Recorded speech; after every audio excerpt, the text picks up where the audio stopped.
This episode contains material that might be triggering for some. If you need to stop the podcast at any time to take care of yourself, please do so. If you need support, you can call the 24/7 National Suicide Prevention Lifeline at 1-800-273-8255.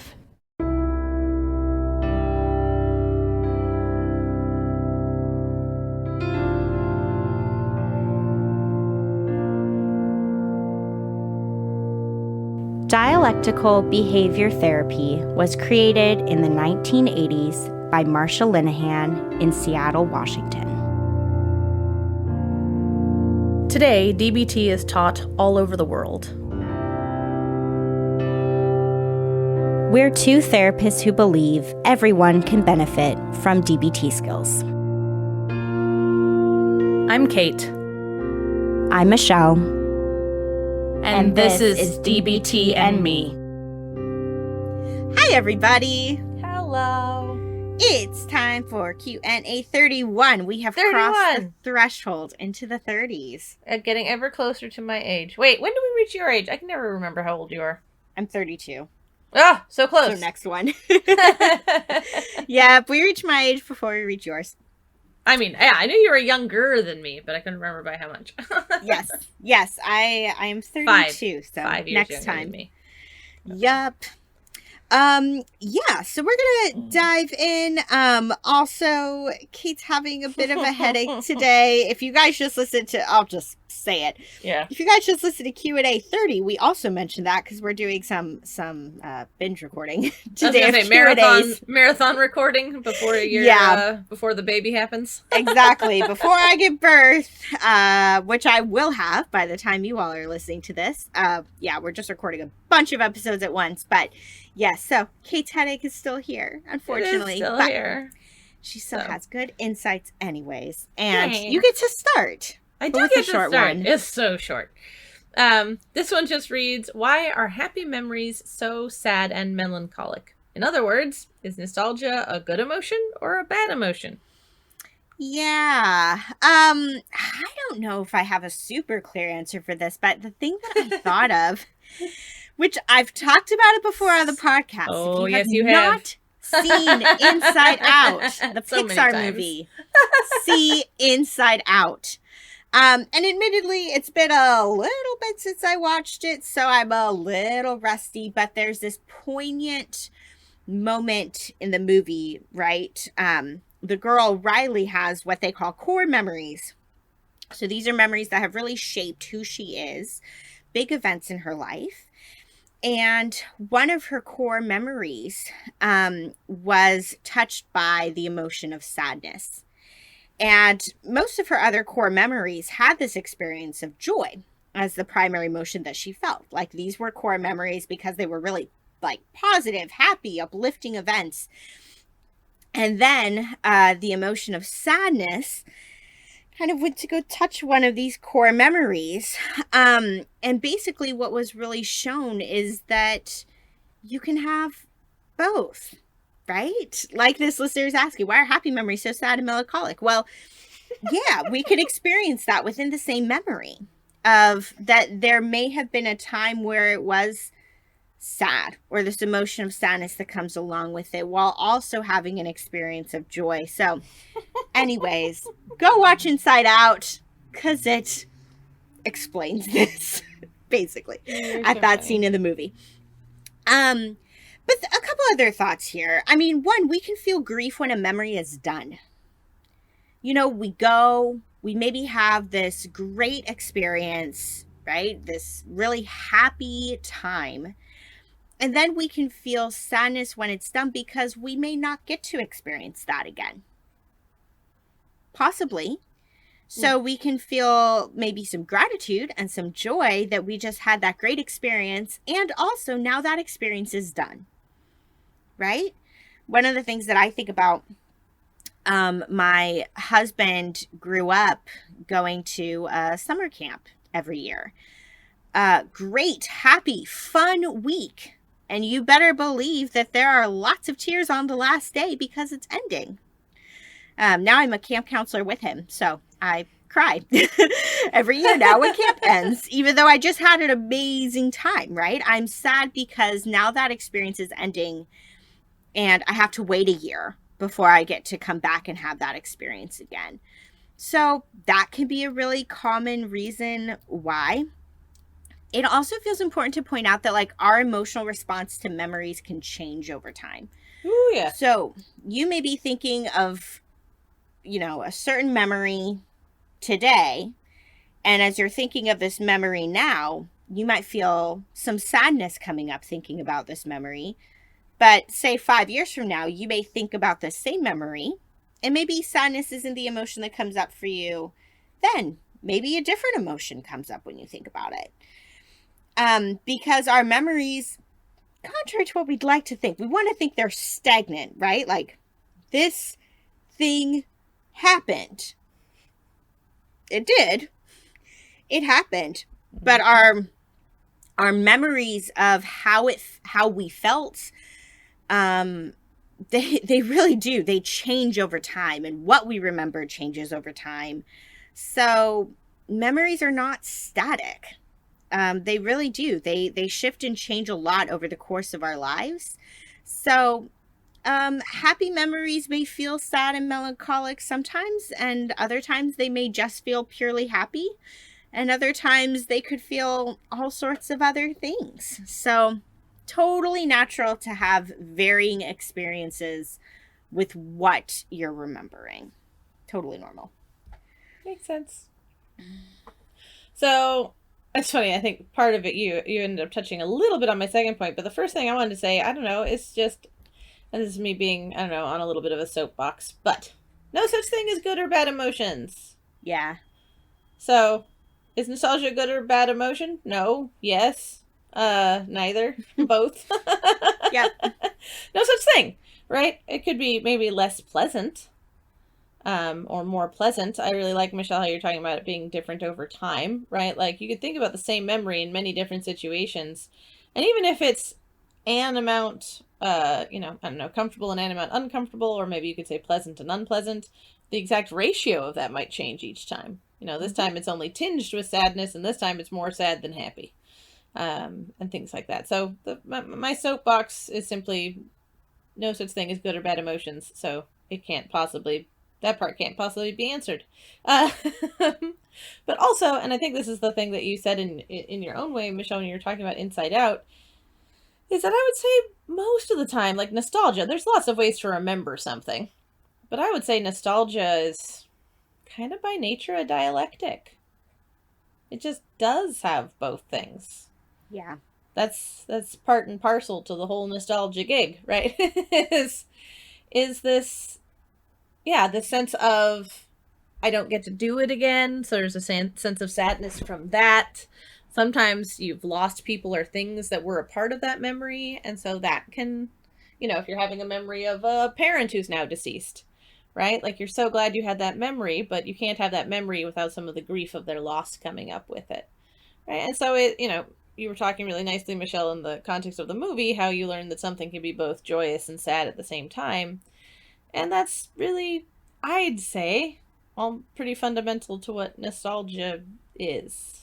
Again, you can remember things without being nostalgic about them. In which case you can have all sorts of things. You have memories that are, purely upsetting, and, other ones that are purely happy in the moment. But nostalgia has a dialectic, and that's okay, right? We can be both things and have the overarching experience still be one we want to have, right? Which is one of the reasons I don't like that good or bad emotion thing, right? Nostalgia can cut a little, right? It can hurt a little, and we can still be glad that we're having that nostalgic moment because the total experience is healthy and good and appropriate and worthwhile.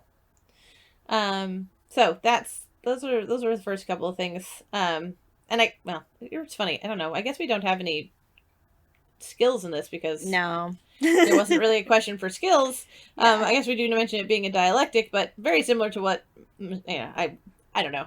When I read this one, Michelle was like, there's no way we can actually say wildly different things here. Yep. It just wasn't bound to happen. It says, it's natural to miss past goodness. It's natural. Whether that be because of like what I was saying, you've lost people or things or places since then, for me, I might get that from my childhood home because my mom moved out of that, and so I never get to go back, right? And so I can have happy memories from there, and also that means I miss there because I can't ever go back to there. So I don't know. I think this is really just a plea to not try and shut down the sadness that's associated with emotions like that. With memories like that. See, this is why we warn people that I have a headache. Like, allow yourself the full and appropriate range of emotional response to it. Because it's not bad. It's perfectly healthy, normal, natural. Yeah. Yep.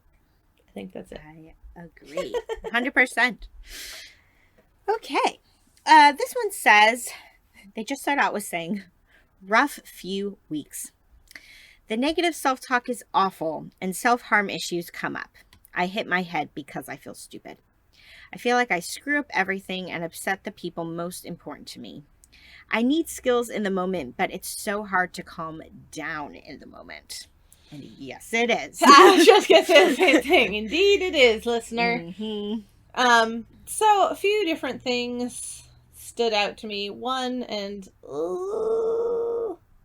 I think Michelle, I don't remember, last time we recorded, I think you had a similar Q&As kind of ago. moment. Yeah, where it was like, this is said with total love and not judgment, because we all, you'll see why that is funny, do this from time to time. But be careful of the black and white thinking, right? I feel like I screw up everything. Remarkably unlikely that you actually screw up everything.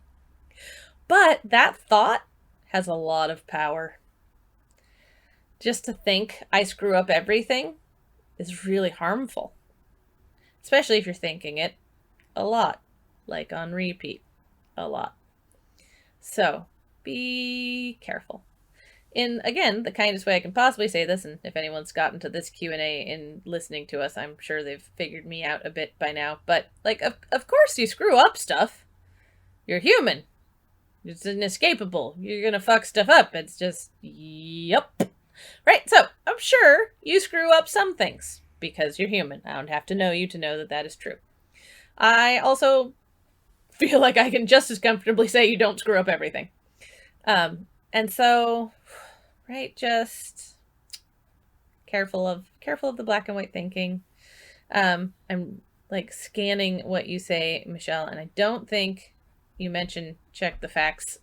A version of that might be... I don't, but I was actually just thinking of that. I was we didn't include check the facts here, but that would be a good skill. Because I know you said you stole it from me in one of the comments. I was like, is this the one? I think in the next episode we're recording, I took it from you when I saw your notes. Okay.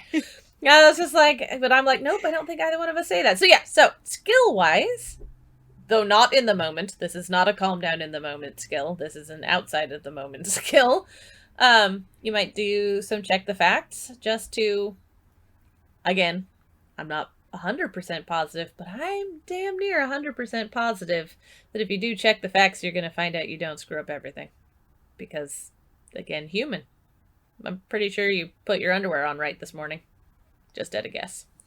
I have put on underwear inside out before. Or backwards. Oh, see. Yeah, right. Or, yeah, inside out shirt. Anyway, what I'm saying is we all fuck up, including sometimes on the most simple things. But also, I'm betting a lot of simple things, you're not screwing up at all. So, check the facts might be a thing that could help. For in the moment calming down, especially if you're super flooded, I always go back to tip. If you're less flooded, it may not be that big of a thing. But when I think about someone saying it's really hard to calm down in the moment, I think tip is probably a good place to start for that. And then with regards to self-harm, I would recommend, well, if you haven't listened to it, listening to the Ride the Wave episode, and if you have listened to it, focusing in on Ride the Wave, right? On just, on finding ways to tolerate the, you say because you feel stupid. If I'm being particularly pedantic today, I would say, you don't feel stupid, you think you're stupid, and you're probably feeling sad or hurt or angry or disappointed in yourself or something like that, because Shame. stupid isn't a feeling. Shame. Ooh, yeah, good one. Embarrassment, all of that stuff. So, but, right, ride the wave, all about tolerating being in that emotional space until the urge to end that emotional space through an unhealthy means passes, because it will. It'll pass. You just have to hold out, right, through the sort of surge of that urge. So if you haven't listened, go listen. If you have listened, maybe listen again. Mm-hmm. So, yep, tip and ride the wave were the two skills specifically that I thought about for this person, but overarchingly just, I know you said the negative self-talk is awful. I believe you. I can hear that. Just try and be a little careful. You're going to screw up because you're human, but I promise you're not screwing up everything. So, yeah. Yep. The thing that stood out to me, right, because what stood out to you was I feel like I screw up everything. Yep. At least that's what seemed to stand out the most to you. The thing that stood out most to me was, and it's upset the people most important to me. Mm. So what I glean from that, even though, I mean, this post is only a few sentences long, we don't... I know, we're doing a lot of mind reading, aren't we? Yeah. However, this is not uncommon where when we worry that we have upset someone close to us, done something that they didn't like or disappointed them, we take it out on ourselves in some way, shape, or form. And I don't know if this is your goal, listener, but it just felt really important to say. Kind of like what Kate was just talking about, right? You're going to screw up. Probably not screwing up everything, because, yeah, that'd be a lot. Statistically unlikely, but... Yeah, but you're going to screw up, because we all do. Same thing here with upsetting people. This is going to happen. It just is. We cannot possibly please all the people around us all the time. Because if we try to do that, one, again, we can't, and two, the effort that we put forth into trying to not upset people can really take a toll on us. So I just want to say that, yep, that may be unattainable. And how that shifts things for you if you can get to a place of accepting that sometimes you are going to do things that likely upset the people in your life. It's just going to happen. We're going to say things that hurt their feelings. We're going to do things they disagree with. It's going to happen. And that's okay. That doesn't make you a bad person in any way. So something else there, which, I love Kate's focus on trying to reframe your self-talk around the screwing up. I would also look at reframing your self-talk around upsetting people and recognizing that that is an inevitability of life. Then not everyone is going to like the things that we decide to do. It's not possible. Kate also touched on, definitely the two main in the moment skills, like you asked for with tip and ride the wave. Those are certainly the go-to ones in the moment. I was thinking of some more, I guess we could think of it as like prevention skills, things you could do when you are at baseline, when you're not really overwhelmed and triggered. So things that might make it less likely for you to get to the point of self-harming in the first place. And the two things that I thought of there, I really like, though, that Kate added in check the facts, because I was like, that is another good one here to do when you're not emotionally triggered. Oof, yes. But the other ones that I thought of were practicing please and practicing ABC. So these are two emotion regulation skills that will hopefully help in not having your emotions reach, I don't know, like an 8, 9, or 10. On a 1 through 10 scale, right? Because if you're feeling an emotion that strongly, that's when you're more likely to, self-harm and that kind of a thing. But please and ABC can just keep us on a more even keel, so that even if something big does come along, it hopefully won't feel that big, because these things help center us. So please, with taking care of your physical body, and ABC too, in terms of the making sure that you're doing pleasant events that you enjoy and really prioritizing that. I also really like the build mastery piece of ABC here, because with what Kate was talking about of the I feel like I screw up everything, if you're practicing build mastery and doing things that you feel competent with and things that help you feel capable, things that you're good at, that directly counteracts that line of thinking.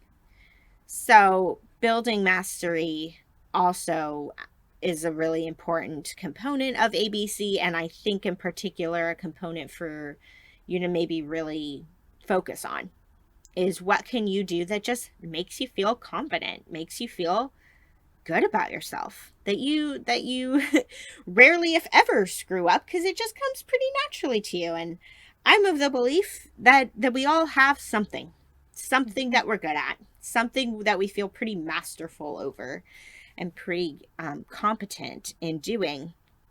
And make sure that you're doing that thing so that when you do make a mistake, maybe it won't feel quite as devastating. So those are my thoughts. Yeah. All right. So, oh man, apparently we have 2 rough weeks in a row. Oh yeah, this listener says the same thing. Yeah. So this one reads, "Hi everyone. I've been having a rough week with anxiety/severe panic attacks at times. My partner has been offered an amazing job in a different state, and I won't be able to move for until 3 or 4 months later. I'm feeling overwhelmed with the future and, made up, separation anxiety/fear of abandonment. I'm wondering if anyone here has ever experienced a similar situation or felt similar emotions, and what skills they found most helpful. I've been meditating, running, using distractions, but the wave of emotions always comes back shortly after. I'm trying not to rely on my partner for reassurance, though they always give it, because I don't think that is skillful nor fair on them.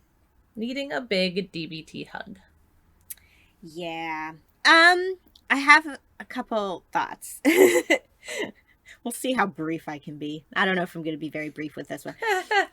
Because some of this, right, it just comes up for me when I hear you reread it, Kate. I'm like, oh, and then there's this, and then there's that, right? So sometimes we can unwittingly have this belief, right, that if I do X, it will make situation Y better. Guess what? Meditating, running, using distractions, none of those things are going to change the fact that you're not going to see your partner for 3 to 4 months after they move. So I'm not saying don't do those things. By all means, do those things. That's great. Because hopefully those things are helping when a panic attack comes up. Yeah. To have the panic attack maybe be shorter, not as strong. Those are great things to do for the panic attack stuff. But is that going to solve the overarching problem here? No, it's not. It's not going to change your life circumstances. So I think sometimes people can fall into this way of thinking where they're like, I'm trying all these things and none of these things are working. I'm like, yeah, because those things will not solve this larger life problem. But will they help in other ways? Yes. So it sounds like what those things are doing is helping, again, with giving you some reprieve from the worry. Even if just for like 10 minutes. Yeah. That's a win. Like, that's good.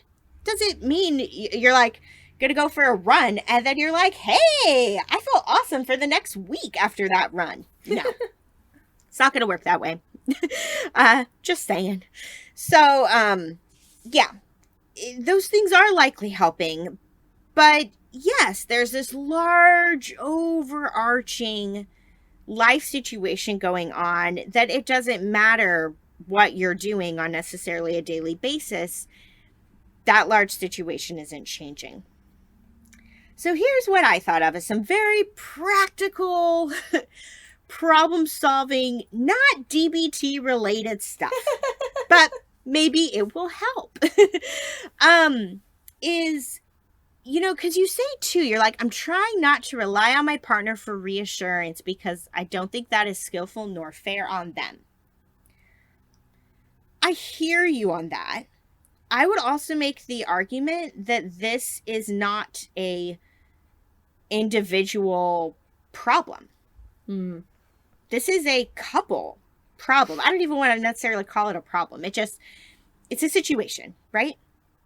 But this is something for the two of you to tackle together because both of you are going to be experiencing this time apart for 3 to 4 months. This is not something for you to not talk about. Like, this isn't like this is something, I don't know. I think about like individual problems, right? An individual problem might be, oh, I'm having this fight with a friend, or I'm going through this stressful situation at my job. Your partner likely has very little to do with those situations. So I can understand sometimes when people are like, I don't really talk about that too much with my partner, even though I would encourage you to share what's going on so they can support you. But like, those are individual things. Those are things that mostly relate to you that, yeah, your partner probably can't do a whole lot to help you out with.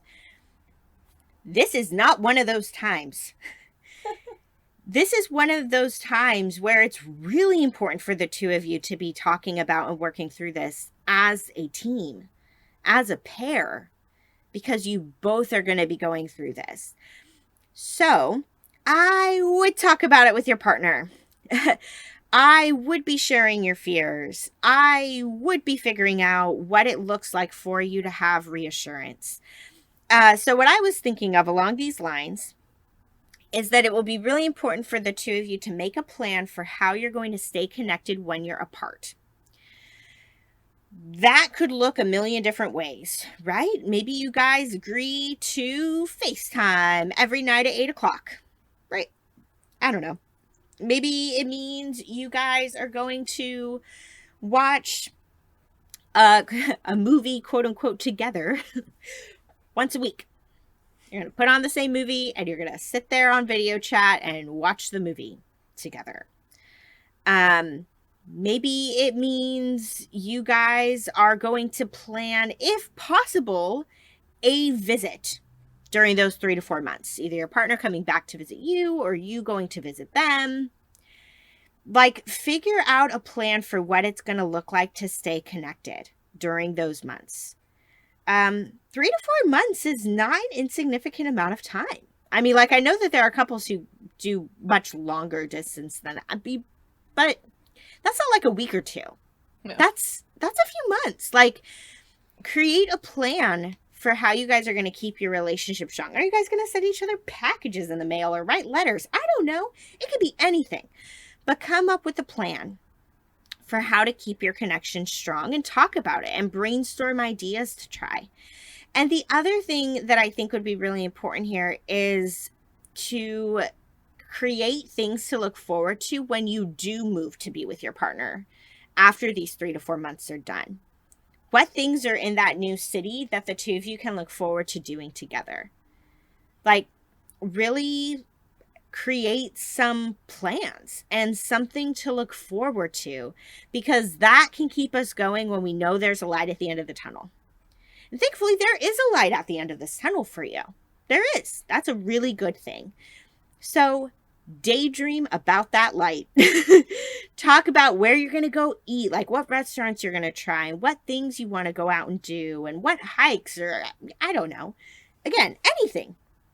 But come up with a plan for what it's going to look like when the two of you are back together, so that on those days where you're really missing your partner, you can daydream about that and look forward to that. So I recommend that too. Yeah, I'm not going to say my last piece because you're going to touch on it, I think, Kate. So I'm just going to turn it over to you.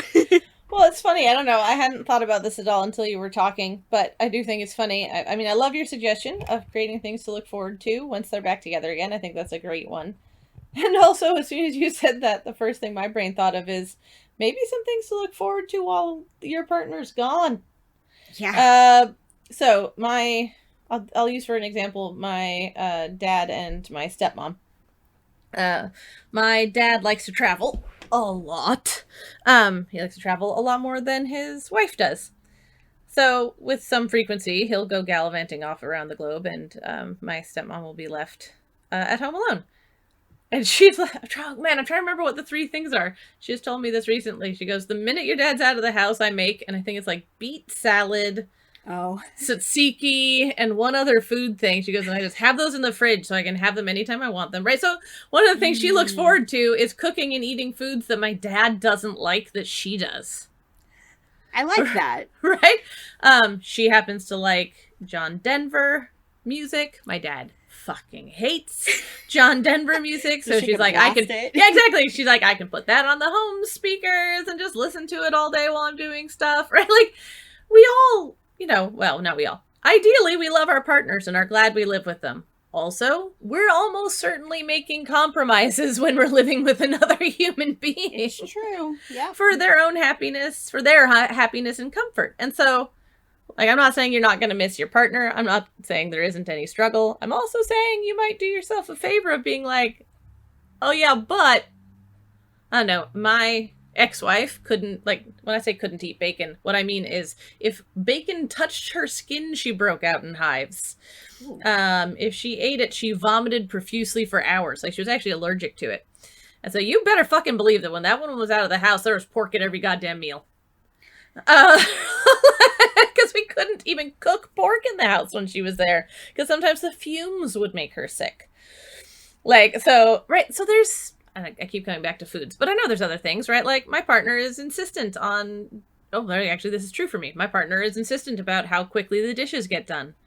I'm more leisurely about this if left to my own devices.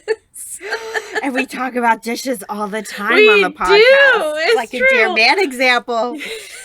So, when he's out of the house, I may be like, I can do dishes whenever I fucking will want to. And there's no one to be upset or nagging me about it.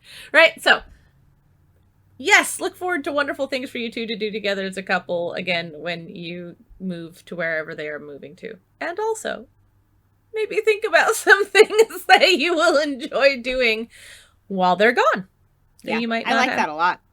Right? Watching horror movies if there's someone who's a big pansy about it, or whatever, right? Or romance movies if they hate whatever, right? There are things. I'm sure there are things that you don't do or do very infrequently because your partner's there. So, hadn't thought about that before, but what you said triggered that in my brain, Michelle. So, starting off there.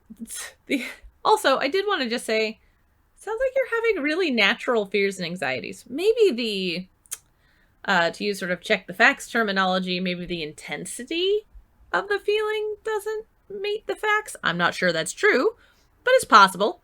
But the actual just emotions themselves seem to me right in line with what's actually going on. Yeah. So, and this is, again, not at all DBT related. We'll have to think, Michelle, I feel like we ought to mention at least one DBT skill before the end of this one, and I don't have any either. I'll think while you're talking. Okay. But something I tell a lot of my clients, most of them actually, that struggle with anxiety at all, is you often get a lot more mileage of turning towards that emotion rather than running away or trying to stuff it down. Anxiety, misinformed though it may often be, is just trying to keep you from dying. That's really its only purpose.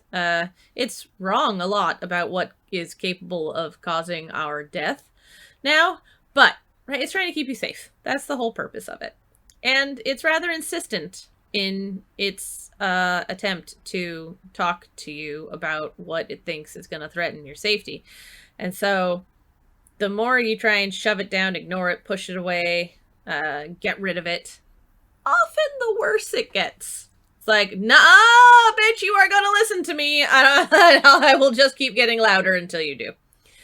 So you might be surprised that the anxiety lessens more and more quickly if you turn towards it with a sense of care or tenderness or acceptance, right? Because again, it's not inappropriate. It's not inappropriate to be sad and scared. That makes sense. Your anxiety makes sense. So acknowledge it. Positively acknowledge it. Be like, you know what? It makes sense that I'm feeling this way. I think a couple of responses ago, I was talking about the power of how we talk to ourselves and saying something like, I screw up everything. That's really powerful. It's also really powerful to give yourself validation. Give!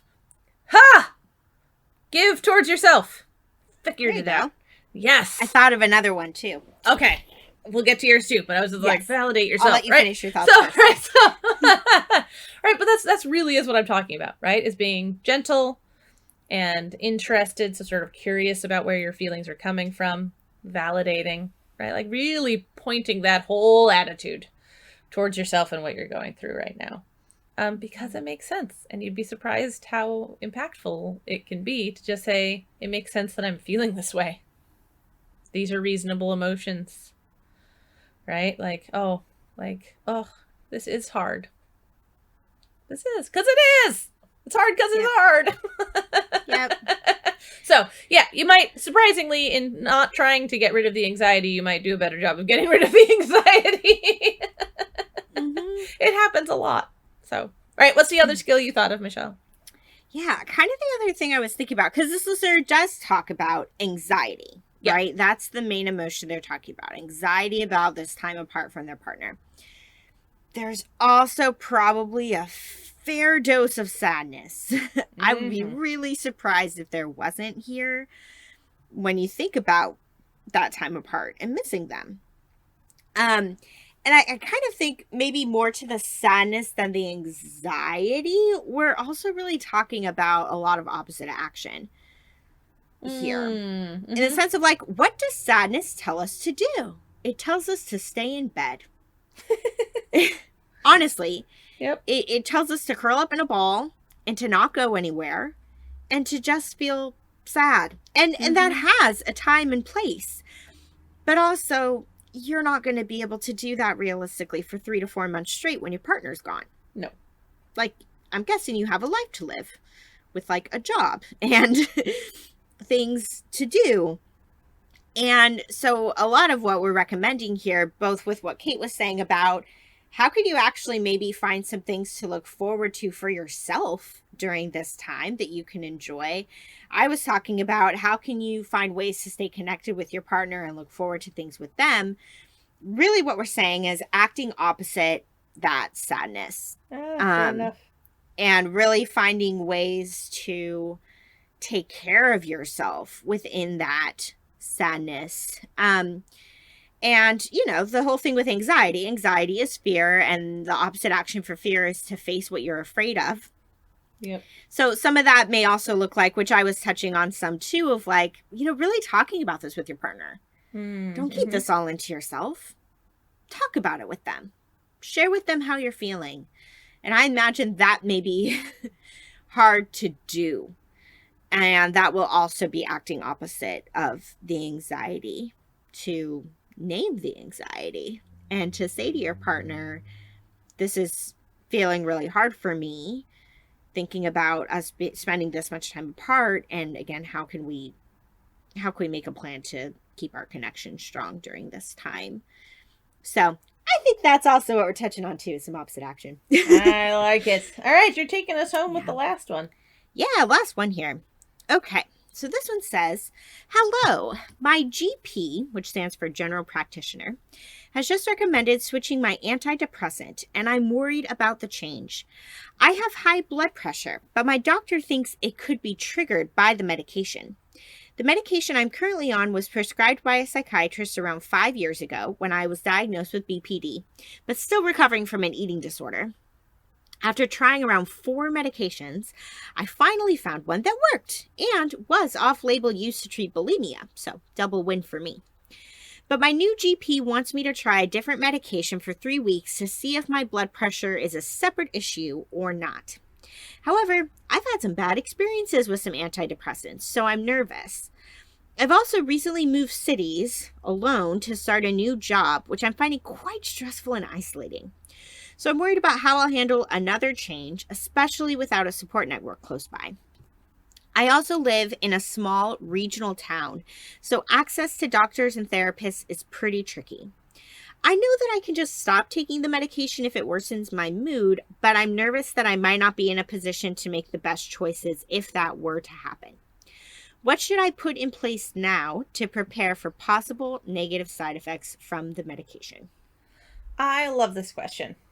Because I don't know, we talk about future tripping, which is not a good thing. This is more like planning ahead in a really like self-supporting, healthy kind of fashion. So first of all, I just want to be like, this is awesome. Great job, you looking ahead, acknowledging what your fears are and why they're very warranted. And I don't know, I think I see a decent amount of self-validation in this post, and I just think that's awesome. So a couple of different things that I thought about though as actual action items was, one, I was just curious if this person has any support by phone, right? They talk about moving to a new city and being alone and not having like a support network close by, which would obviously be the preferable thing. And also, do you have a support network by phone, right? Do you have friends you could call, family members you could call, right? Are there people to whom you feel you can to whom you can reach out and feel safe? There we go. Doing so, people who you know will be supportive, people who are consistent. If so, I would start by letting them know that this is going on, and that you might be needing some additional contact and support for the next few weeks once this med change is made. So kind of get the support you do have access to kind of informed and lined up and ready to help. So that was the first thing. If you don't have a support network by phone, another place you might be able to go is to go online and find some sort of support network or group there. I know there are subreddits for just about every mental health issue under the sun. I would actually be entirely unsurprised if there was a subreddit specifically for supporting people through medication changes. There really is a subreddit for just about everything. Right, so just maybe there's an online community that you could tap into a little bit before this happens. So again, you have people to talk about things with, people to reach out to. Be ideal if people could come over and support you in person, but if we're working with what we have, I'm wondering if those might be a couple of things this person could have. I don't know, I do want to own that hearing you reread it, Michelle, when it says, I know I can just stop taking the medication if it worsens my mood, but I'm nervous I might not be in a position to make the best choices if that were to happen. Mm-hmm. I realized I interpreted that one way, which was that they were worried for lack of a better word, their brain would be offline a bit, right? Like depending on how the medication impacts them, maybe they won't mentally be in a place where they can really think their way through the situation. Yeah, they're going to make the like best choices. Impulsive choice to just impulsive choice, yeah, or even just like I'm too far gone to even remember that that's what I was going to do, or like I won't be mentally in a place where I realize I should stop it, quote unquote should. Mm-hmm. But I also realized that they might be talking about position as in the lack of support. So if that's what they meant, I so apologize because I didn't address that at all. And I addressed it only through my own interpretation. So working off that interpretation, one thing I would suggest is writing a list of things that would make you decide to stop the meds and writing it before you make the med change. Like if this happens, this happens, this happens, this happens, right? Like, and make a list. This could look like just, these are my absolute quits. You might be able to separate it into things like, if one of the things from this list happens, I'm off immediately.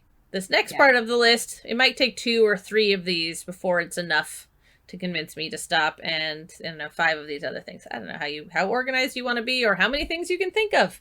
So that's going to be really dependent on you, listener. But before your brain is on the new drugs and what, ever possible impacts that could have on your brain, I would highly recommend, making a list of your breaking points, essentially, I guess, and would make you want to stop taking the medication. Sort of to reference back one of the earlier things I was saying, if you do have support by phone, if you have people that you're going to be sort of teeing up to support you through this, you might share that list with them. Especially if it's things that they might be more likely to notice than you, behavioral changes. that you might not notice internally, but that they might notice externally. But yeah, if you have that support structure, you might share that list with them. So you just have more people who know and can be watching out for kind of the things that you're most worried about. And let's see, what else? I would say, have self-care stuff in your house, like before you do it, right? I know med changes can be real rough physically and emotionally for people sometimes.